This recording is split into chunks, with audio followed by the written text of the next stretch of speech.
Il est 8h25. Louis Alliot, le maire RN de Perpignan, invité de Jean-Jacques Bourdin dans un instant. Vous pourrez d'ailleurs aussi réagir à cette interview, que vous soyez d'accord ou pas d'accord avec lui, juste après à 9h au 0826 300 300. Vous le savez, vous avez la parole. Et ensuite, il y aura la grande confrontation. Le RN en pleine dynamique, Macron qui recule. Ce sera le débat aussi tout à l'heure à 9h30. On peut en parler d'ailleurs, Éric Revel, à Arlette Chabot, avec cette lettre d'Emmanuel Macron qui promet de gouverner différemment, Éric Revel. Ouais, bah écoutez, j'ai écouté avec beaucoup d'attention l'édito d'Arlette Chabot tout à l'heure. Ouais.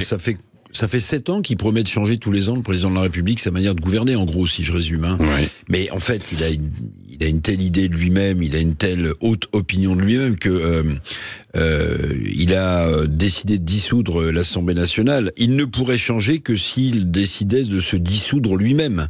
C'est-à-dire démissionner. Mais en fait, alors il explique qu'il ne le fera jamais, qu'il assumera son mandat jusqu'en 2027.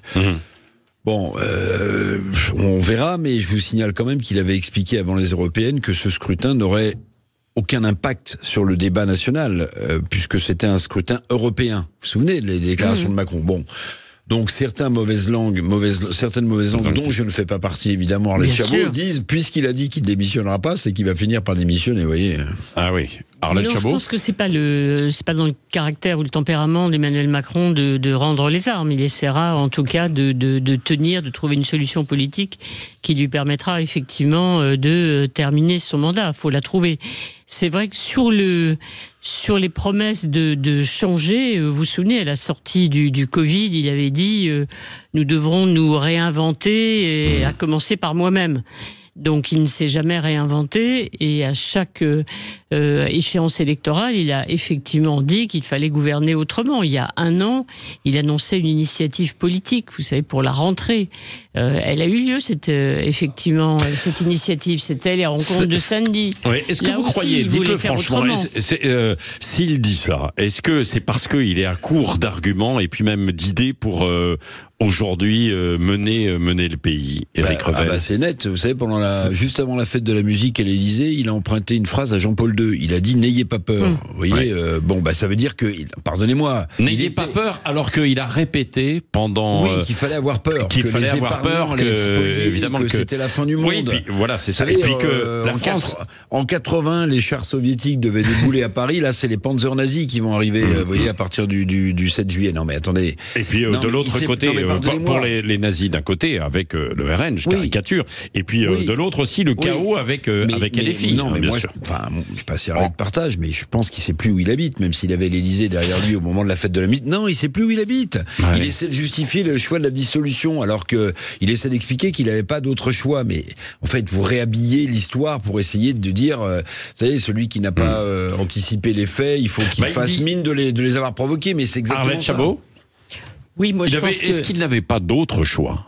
Parce qu'il dit que l'Assemblée devenait ingouvernable. Oui, ce qui n'est pas faux, mais sauf que les ministres, à commencer par l'ancienne première ministre Elisabeth Borne, ont expliqué qu'ils avaient réussi à faire passer des dizaines de textes, au moins 40, avec des majorités qu'il fallait construire à chaque fois. C'était compliqué, mais ils ont réussi, outre ces réformes qui sont passées, ou les budgets avec le 49.3. Donc c'était ça la position. Ouais.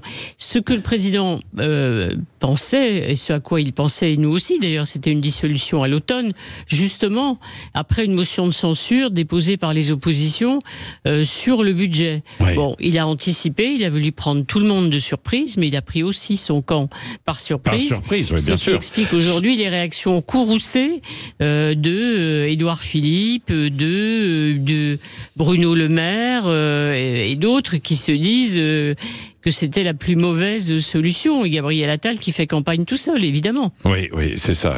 Mais de toute façon, il y aura une cohabitation. Il est contraint à la cohabitation. Quelle cohabitation? Quel type? Quel que soit le résultat, il y aura soit une majorité absolue pour le Rassemblement national, et ce sera une cohabitation et pas extrêmement douce, vraisemblablement.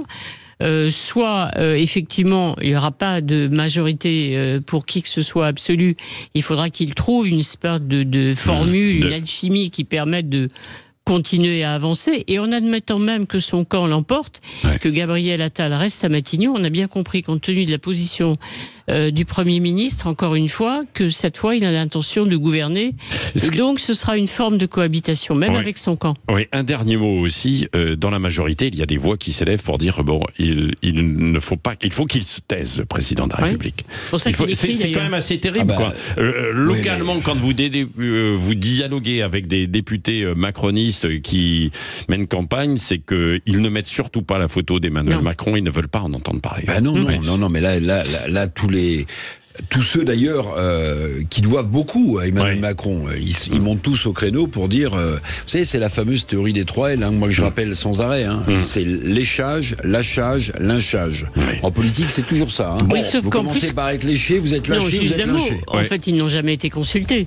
Donc être mis devant le fait accompli et informé de la décision du président, c'est quelque chose qu'on a du mal à pardonner. Oui, bien sûr. Je ne sais pas si vous êtes d'accord avec ça. En tout cas, le standard vous est ouvert, 0826 300 300, bien sûr, juste après l'interview de Louis Alliot. Vous allez pouvoir la commenter. Il est l'invité de Jean-Jacques Bourdin jusqu'à 9h.